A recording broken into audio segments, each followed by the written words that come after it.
Welcome back to Radical and Relevant. Today's reading is from the Gospel of Luke, chapter 16, verses 19 through 31. There was a rich man who was clothed in purple and fine linen, and who feasted sumptuously every day.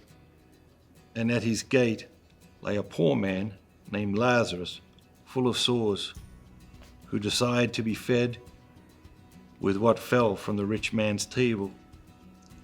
Moreover, the dogs came and licked his sores.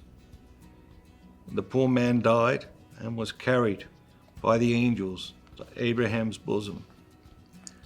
The rich man also died and was buried.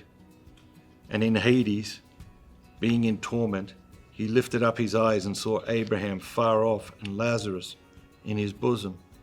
And he called out, "Father Abraham, have mercy on me. Send Lazarus to dip the end of his finger in water and cool my tongue, for I am in anguish in this flame."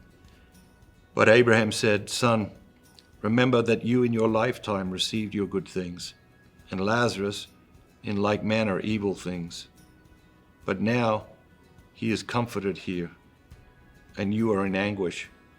And besides all this, between us and you, a great chasm has been fixed, in order that those who would pass from here to you may not be able, and none may cross from there to us." And he said, "Then I beg you, Father, to send him to my father's house, for I have 5 brothers, so that he may warn them, lest they also come into this place of torment." But Abraham said, "They have Moses and the prophets, let them hear them."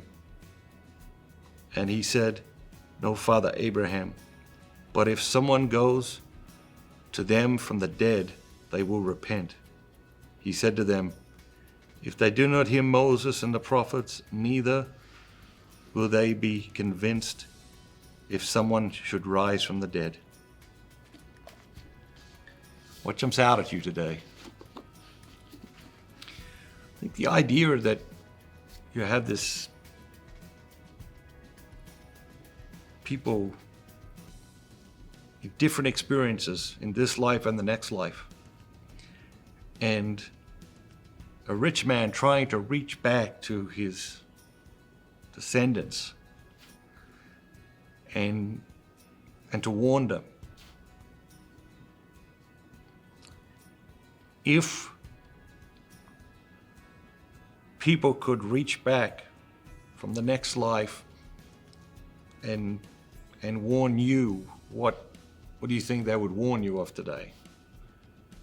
If they could reach back from the next life and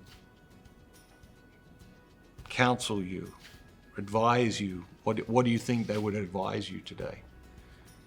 If they could reach back and make you mindful of just one thing, what do you think the one thing they would reach back to make you mindful of?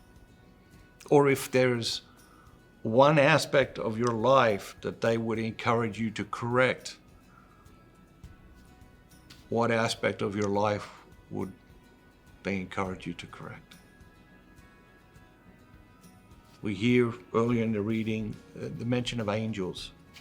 You were surrounded by a vast spiritual reality, most of which we're completely oblivious to. Surrounded by angels. Angels moving around us all the time. A guardian angel with you at all times. When's the last time you opened yourself to the richness of the full spiritual experience that we're immersed in? Have a great day, and remember, be bold, be Catholic.